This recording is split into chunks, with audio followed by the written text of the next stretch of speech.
6 फरवरी 1995 पीर का दिन था। शाम के 4:30 बज रहे थे।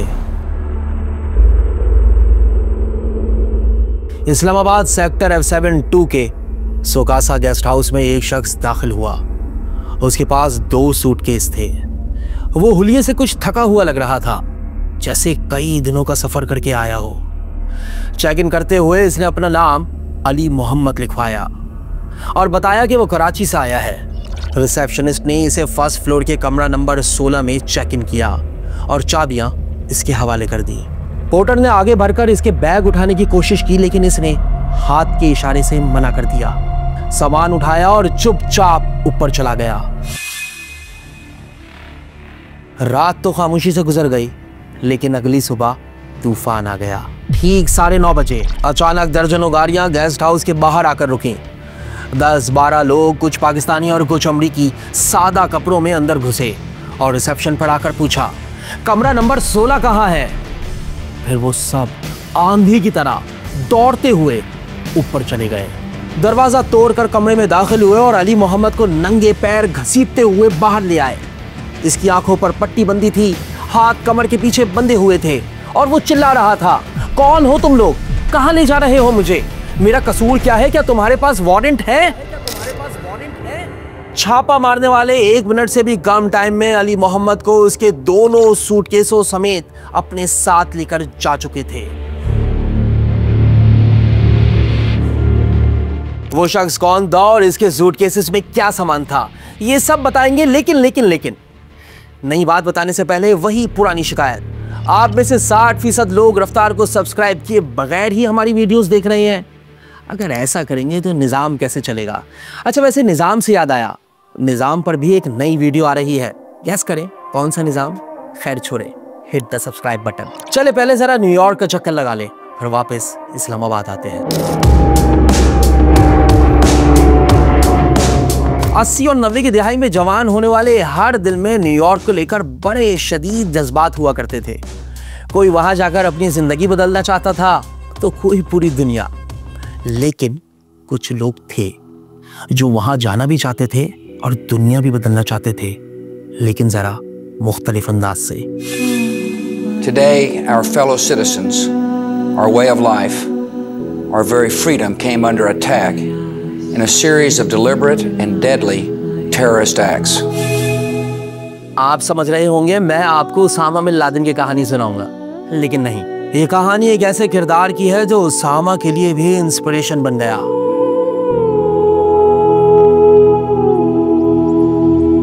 हमने रफ्तार पर बड़े बड़े लोगों की कहानियां आपको सुनाई, लेकिन यकीन कीजिए आज जो कहानी हम आपको सुनाने लगे हैं, इसने हमें भी हिलाकर रख दिया। एक ऐसा छल्लावा जिसके कारनामे तो सारी दुनिया ने देखे, मगर वो किसी को नजर नहीं आया। कोई इसे अलकायदा का फर्स्ट रिक्रूट कहता है, तो कोई सद्दाम का एजेंट, जो था तो इलेक्ट्रिकल इंजीनियर, लेकिन लोग उसे द केमिस्ट बुलाते थे। यहाँ तो लोग एक अमेरिकी वीजे के लिए क्या क्या कुर्बान कर देते हैं, मगर वो एक नहीं 2 बार अमेरिका गया, वो भी बगैर वीजे के। बेनजीर से लेकर बिल क्लिंटन तक सब इसके निशाने पर थे।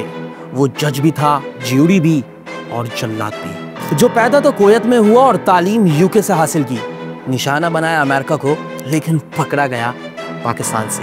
वो 30 सालों से कैद में है, लेकिन फिर भी दहशत ऐसी कि इसे किसी और इंसान से मिलने या बात करने तक की इजाजत नहीं। खौफ ऐसा कि गार्ड खाना देने के लिए भी इसके सेल का दरवाजा नहीं खोलते। आइए मिलवाता हूँ आपको दहशतगर्दों के बाप से, यानी अब्दुल बासित महमूद अब्दुल करीम अलमारूफ रमजी यूसुफ से।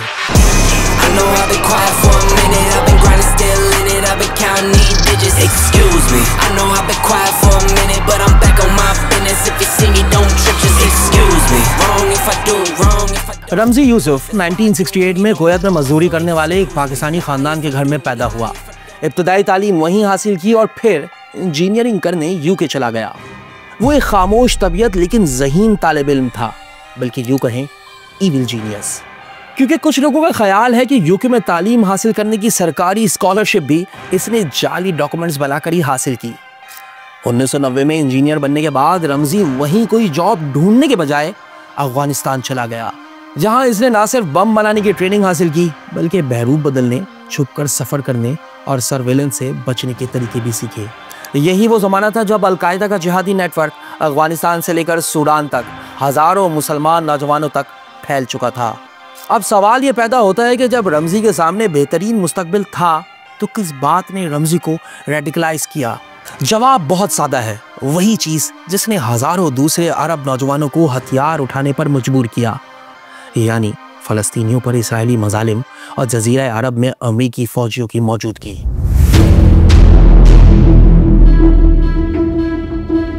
इसी नफरत और इंतकाम की आग में दहकते अब्दुल बासित महमूद अब्दुल करीम अल मारूफ रमजी यूसुफ ने अमेरिका पर कारी वार का मंसूबा बनाया। सबसे पहले इसने पाकिस्तान, अफगानिस्तान और अमेरिका में अपना नेटवर्क मुनज़्ज़म करना शुरू किया। उसने हम ख्याल लोगों से राब्ते शुरू किए और जब ये मरहला पूरा हुआ तो उसने न्यूयॉर्क जाने के लिए उड़ान भरी। ये कहानी भी बहुत ही इंटरेस्टिंग है।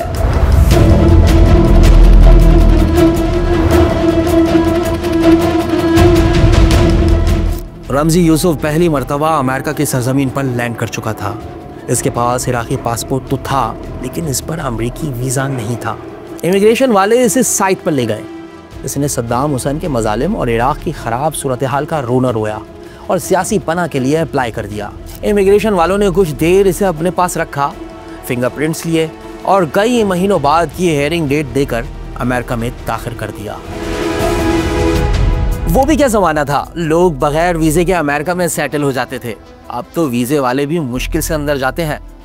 वो एयरपोर्ट से सीधा अपने एक जानने वाले मसअब यासीन के फ्लैट पर गया।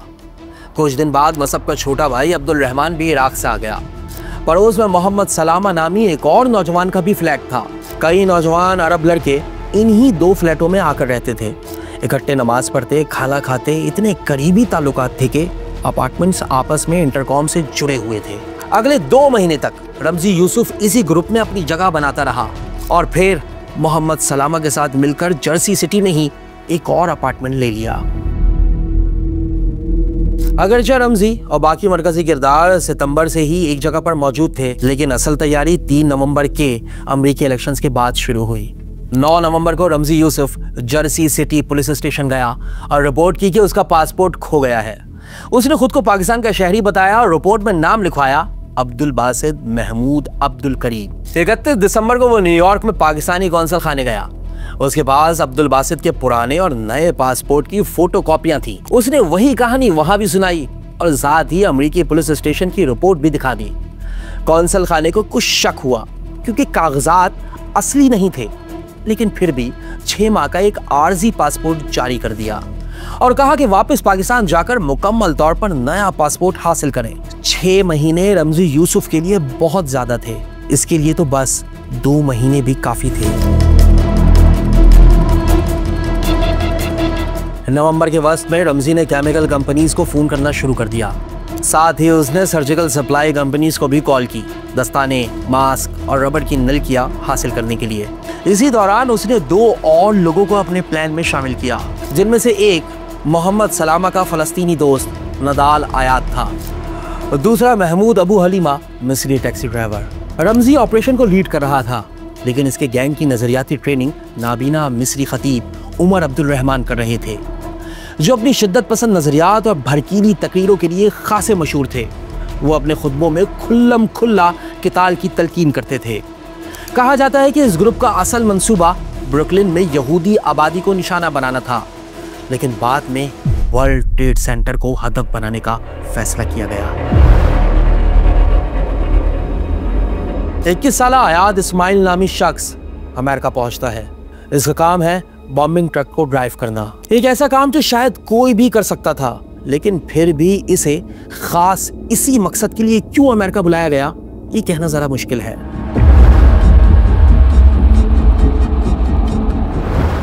23 फरवरी की सुबह मोहम्मद सलामा राइडर नामी एक कंपनी से पीले कलर की फूड वैन किराए पर लेता है।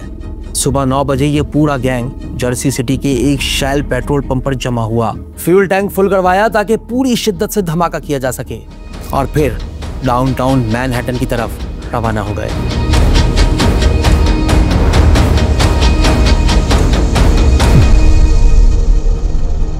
वो न्यूयॉर्क की एक सर्द दोपहर थी। कहीं कहीं हल्की बारिश और कहीं बर्फ भी पड़ रही थी। न्यूयॉर्क के दिल मैनहट्टन में वाक़ वर्ल्ड ट्रेड सेंटर के 110 मंजिला ट्विन टावर्स में जिंदगी चौबन पर थी। करीब 50,000 अफराद अपने दफातर में मौजूद थे। इन्हें नहीं मालूम था कि अगले चंद लम्हों में वो एक बड़े इम्तिहान से गुजरने वाले हैं। ऐसे में एक पीले रंग का फूड ट्रक शुमाली टावर की बेसमेंट 2 में दाखिल होता है। ट्रक का ड्राइवर और साथ बैठे मुसाफिर कुछ देर में ट्रक इमारत के मेंटेनेंस ऑफिस के करीब पार्क करके टावर से बाहर चले जाते हैं।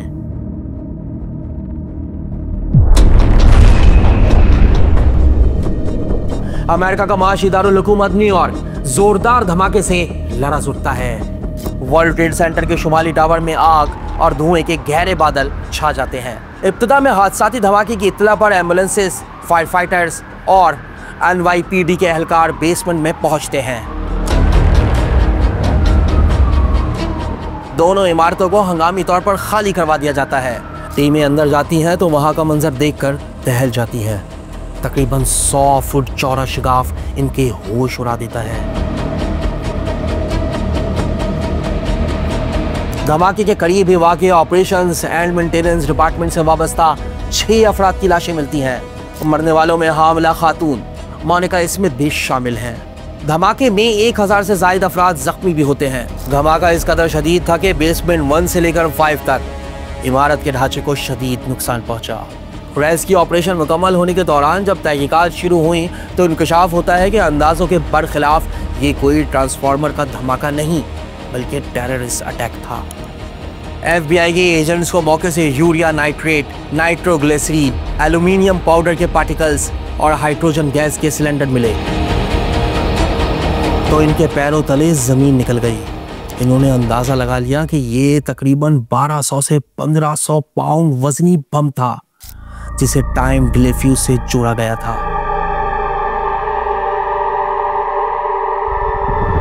धमाका के इस मवाद की मिकदार और वैन की पार्किंग से इंकशाफ हुआ कि दहशतगर्दों ने इस तरह धमाका किया कि पूरा का पूरा शुमाली टावर जनूबी टावर पर गिर जाए और नॉर्थ टावर के बोझ से साउथ टावर भी जमीन बोझ हो जाए।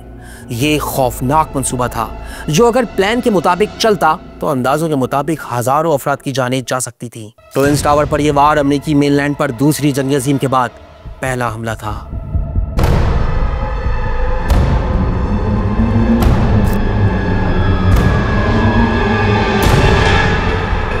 ट्विन्स टावर पर पहले हमले ने CIA, FBI की सारी भरमबाजियों का पोल खोल दिया।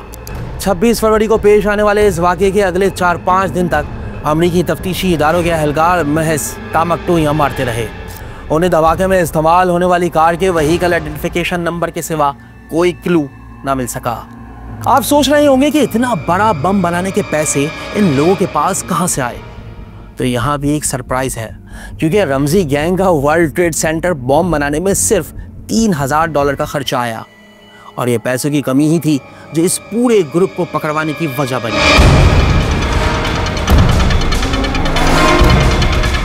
मोहम्मद सलामा, रमजी यूसुफ और आयाद इस्माइल एक गाड़ी में सवार हैं। इनकी मंजिल है जॉन एफ कैनेडी एयरपोर्ट। सलामा ने दोनों को एयरपोर्ट पर ड्रॉप किया, जहां से रमजी यूसुफ पाकिस्तान और आयाद इस्माइल उर्दन रवाना हो गया। दिन खत्म होने से पहले ही ये दोनों अमेरिका की सरजमीन छोड़कर जा चुके थे, लेकिन यहाँ सलामा के साथ हैंड हो गया। रमजी ने 5 मार्च की रॉयल जॉर्डेनियन एयरलाइन फ्लाइट 262 का जो टिकट इसे खरीद कर दिया था वो बच्चों के लिए था, जिसकी कीमत सिर्फ $65 थी। सलामा ने इस टिकट की मदद से हॉलैंड का वीजा तो ले लिया, मगर वो हकीकत में इस टिकट पर सफर नहीं कर सकता था और इस टिकट को अडल्ट फेयर में बदलने के लिए उसे मजीद डॉलर चाहिए थे जो उसके पास नहीं थे। और फिर उसने एक ऐसी बेवकूफ़ी की जिसने ना सिर्फ इसे बल्कि इस पूरे गैंग को मरवा दिया। वो अपना $400 सेफ्टी डिपॉजिट वापस लेने उस रेंटल कंपनी के पास पहुंच गया। उन्हें बताया कि वैन चोरी हो गई है और चूंकि रेंटल गाड़ियां इंश्योर्ड होती हैं इसलिए उसका सेफ्टी डिपॉजिट वापस किया जाए। कंपनी के नुमाइंदे ने जवाब दिया कि इससे पहले इस वाकये से पुलिस को आगाह करना पड़ेगा और ये कहकर इसे अगले दिन आने का कहा। राइडर कंपनी के नुमाइंदे ने ज़ाब्ते के मुताबिक पुलिस से रब्ता किया। कंपनी ने जब पुलिस को ट्रक का व्हीकल आइडेंटिफिकेशन नंबर बताया तो पुलिस के एंटीने खड़े हो गए। पुलिस से ये इत्तला FBI तक पहुंची, जिसने कंपनी के गिर्द एजेंट्स का जाल बिछा दिया। अगले दिन सलामा रकम की वसूली के लिए आया तो कंपनी के नुमाइंदे ने कागजी कार्रवाई और नुकसान की कटौती के बाद इसे $200 थमा दिए। $200 का लिफाफा लेकर सलामा मोहम्मद जूं ही बाहर निकला तो FBI पहले से बाहर तैयार खड़ी थी।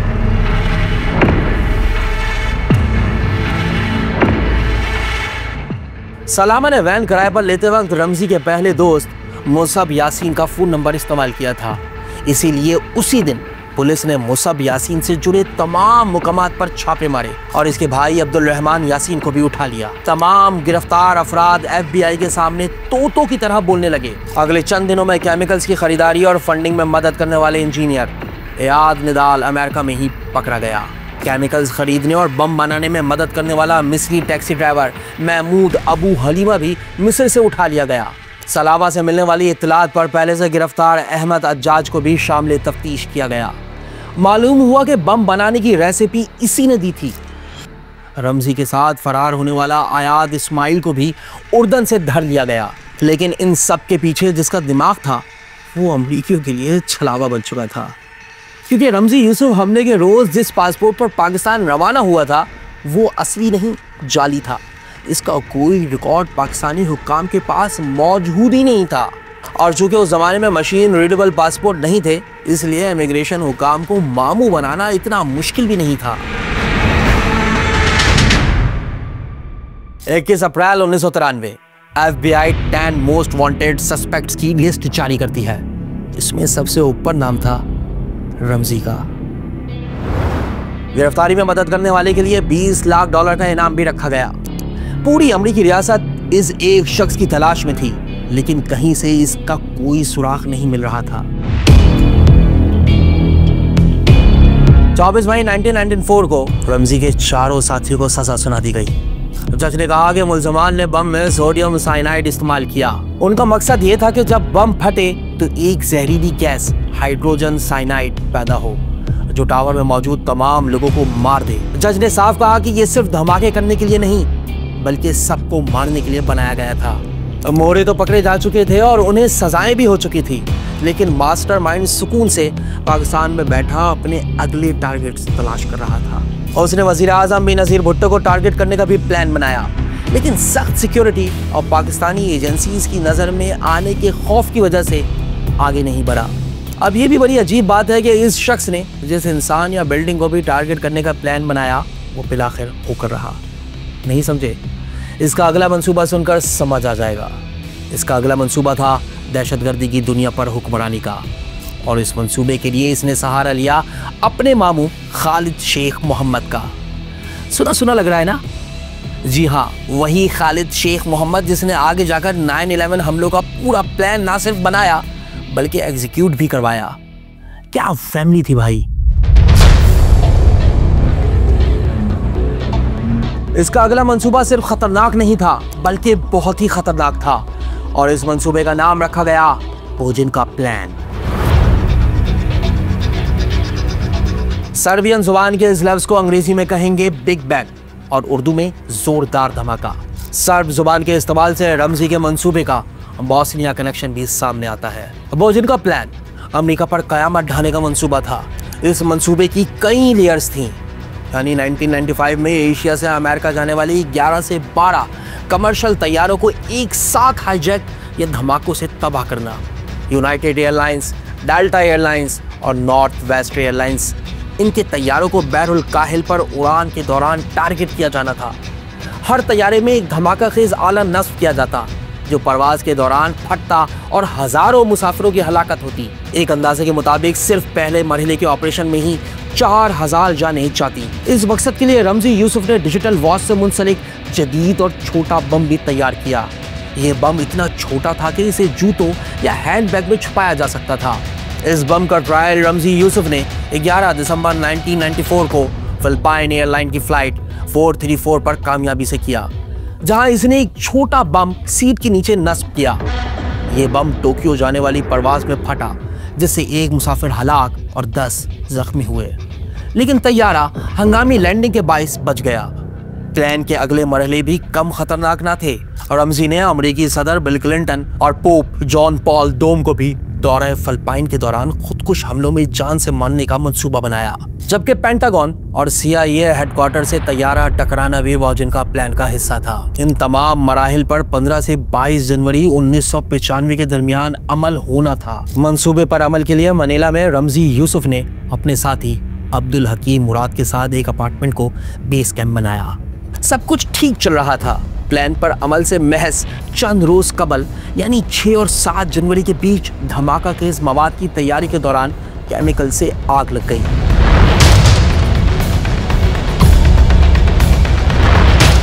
फिलिपाइनी पुलिस इसे हादसा समझकर मौके पर पहुंची। वहां अलग ही कहानी नजर आई। सूरत हाल को भांपते हुए रमजी तो फौरन फरार हो गया, लेकिन इसका साथी हकीम मुराद पकड़ा गया।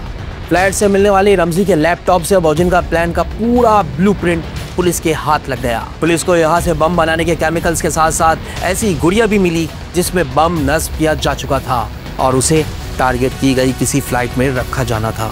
पुलिस ने फ्लैट से टारगेट की गई फ्लाइट्स का शेड्यूल, धमाका खेज मवाद की तफसीलात और जाली पासपोर्ट भी कब्जे में ले लिए।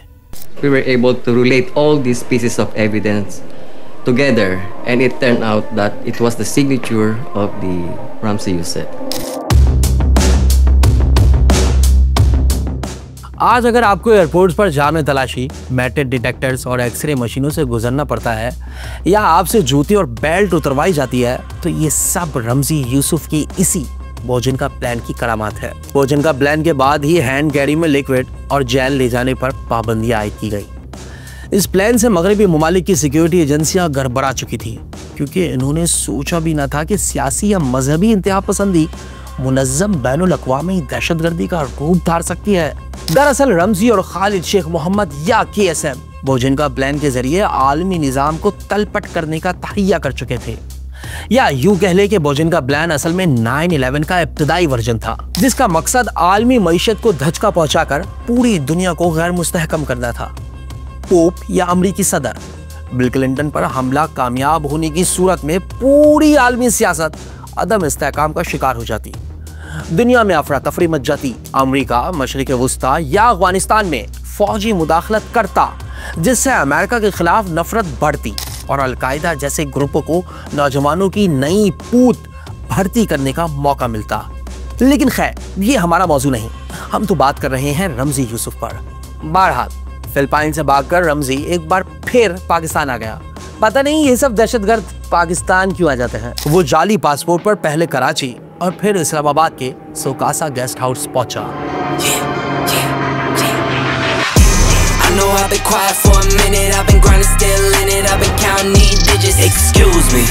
रमजी को गिरफ्तार करने वाले डिप्लोमेटिक सिक्योरिटी ऑफिसर जेफ राइनर बताते हैं कि हमें इंफॉर्मेशन मिली थी कि रमजी ईरान या अफगानिस्तान में से किसी एक जगह फरार होने का प्लान बना रहा है। उन्हें शक था कि कहीं वो सुबह सवेरे ही ना निकल जाए, इसीलिए उन्होंने नजर रखने के लिए अपना एक बंदा गेस्ट हाउस के सामने मौजूद एक नाई की दुकान पर बैठाया हुआ था। जब अमरीकियों की टीम वहां पहुंची तो उसने उन्हें बताया कि रमजी अंदर ही मौजूद है, लेकिन फिर भी यकीन के लिए उसे गेस्ट हाउस के अंदर जाकर एक बार फिर चेक करने के लिए कहा गया और बताया गया कि अगर रमजी अंदर हो तो वो बाहर निकलकर सिर्फ एक मर्तबा अपनी कैप सर से उतारकर दोबारा पहन ले। वो शख्स 9 बजे के करीब गेस्ट हाउस के अंदर दाखिल हुआ और फिर 15 मिनट तक अंदर रहने के बाद बाहर आया। अमरीकी टीम की नजरें उसकी कैप पर जमी हुई थी।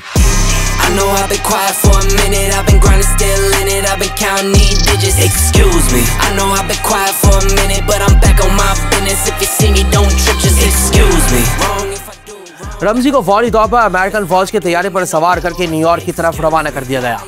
रमजी यूसुफ से तहकीकात में एक लम्हा भी जाया नहीं किया गया। प्रवास के दौरान FBI एजेंट्स को वर्ल्ड ट्रेड सेंटर पर हमले और इसके पसे पुश्त अवामिल पर मालूमात मिल गई थी। उसने अपने सारे इक़दामात को अमरीकी पॉलिसियों के खिलाफ जिहाद का नाम दिया। रमजी यूसुफ को 8 फरवरी 1995 को न्यूयॉर्क पहुंचा दिया गया।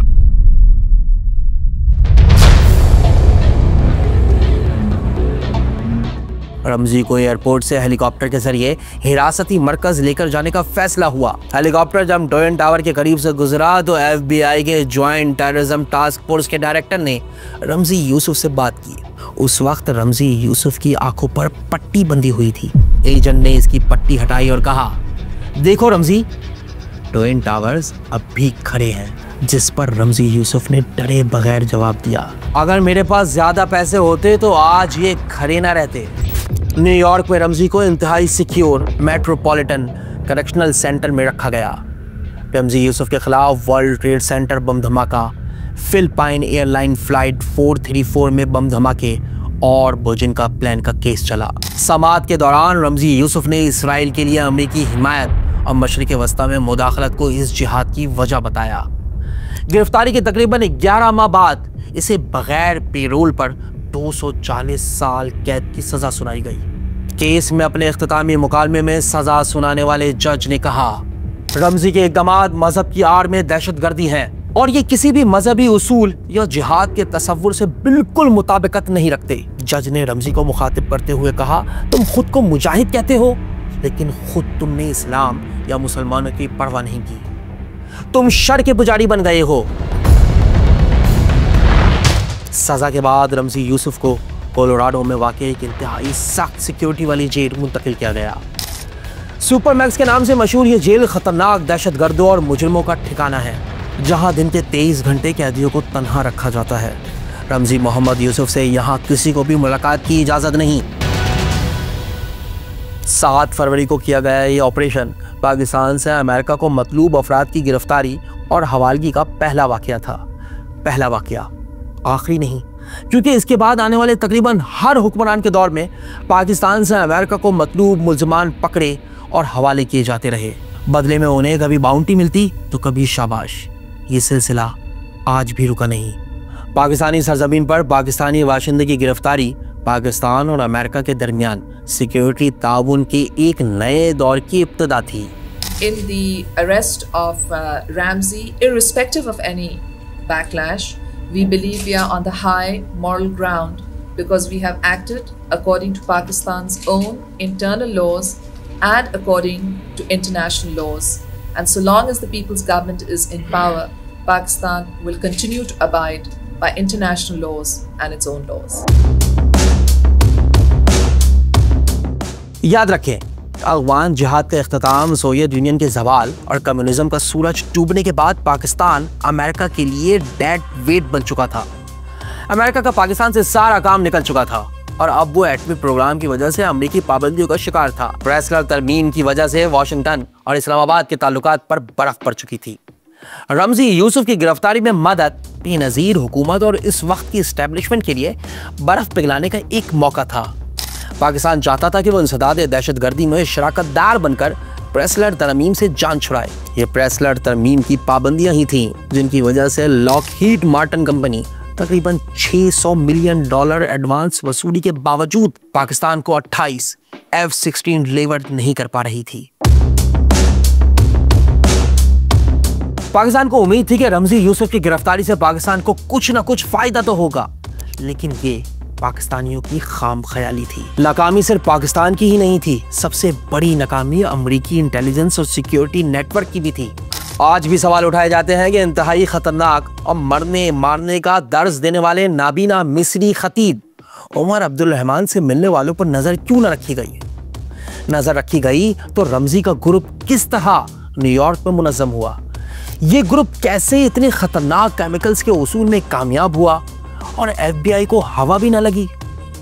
सलामा मोहम्मद के इराकी इंटेलिजेंस से राब्तों का शुबा होने के बावजूद इसे क्यों नजरअंदाज किया गया। जॉन F कैनेडी एयरपोर्ट से गिरफ्तार बम बनाने के माहिर अहमद अज्जाज से जेल में मुलाकात करने वालों को क्यों खुली छूट दी गई। लेकिन सबसे बड़ा सवाल यह है कि बुर्जिन का प्लान मंजर आम पर आने के बावजूद अमेरिकी 9/11 को क्यों न रोक सके।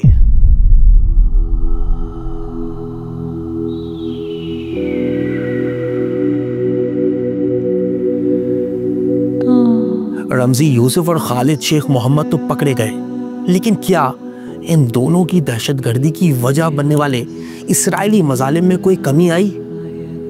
वो एक कहावत है ना, नफरत गुनाहगार से नहीं गुनाह से करनी चाहिए, और गुनाह तो बॉस आज भी हो रहा है।